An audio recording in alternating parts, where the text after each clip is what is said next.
I'm Colin Moffat. I'm a master's student at Liberty University, and I'm interested in this research project about the de-Christianization of France during the French Revolution because of the many ways it interacts with a lot of themes we see throughout history, um, the new rise of power of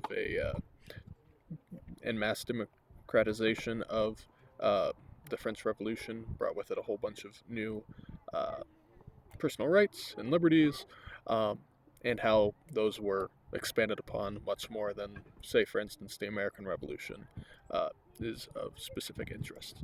Um, the key research question raised before I began the research was to understand how the revolutionary leadership tried to legitimize the violence and persecution of the clergy uh, through their rhetoric, and then how they went about replacing that with civic religion, such as the cult of reason and the cult of the supreme being.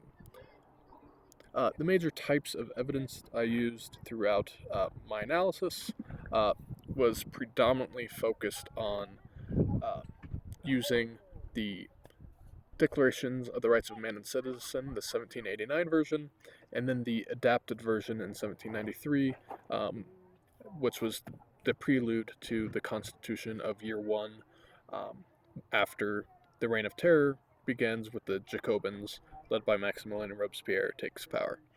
Um, and these were the key; those two were the two of the key documents because of how they demonstrate the change in the revolutionary focus throughout the revolution. In 1799, at the 89 at the beginning of the revolution, they had a much more limited view and scope about the social upheaval and change that needed to occur, as opposed to in 1793 with the rise of the Jacobins. They had a much more radical, wide sweeping interpretation of what needed to happen in the French Revolution.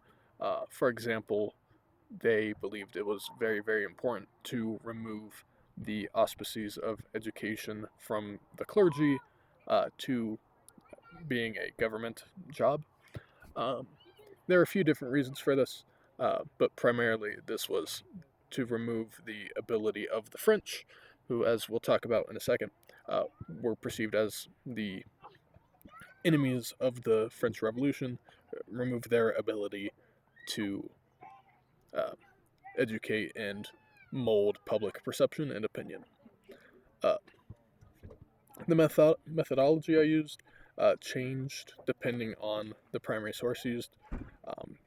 As just described, the Declaration of the Rights of Man, the 1789 version to 1793 version, those were much more comparative analysis, whereas with things like Robespierre's speech introducing the cult of the supreme being, this was much more rhetoric based.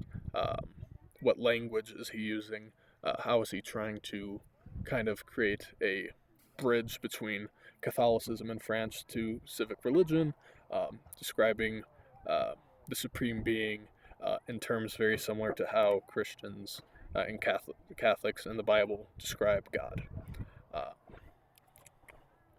the main conclusions from this research was that there was a specific adaptation of language during the Revolution that presented first the clergy as enemies to reason, then to equality, and then ultimately to the revolution. And when this had been carried out for approximately 2-3 years, then they passed the law of suspects, which allowed the revolutionary tribunals, um, which were conducted by the Committee of Public Safety members. It allowed the revolutionary tribunals to try and execute enemies of the revolution, which killed thousands throughout France.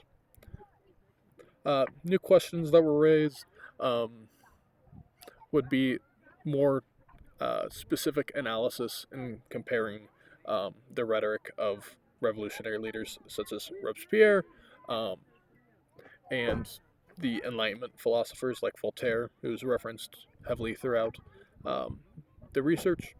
And then also, um, there's a lot of claims made by revolutionary leaders about the clergy, particularly about them being enemies of the revolution, which needs to be substantiated in some way, which was not done in this research. Thank you.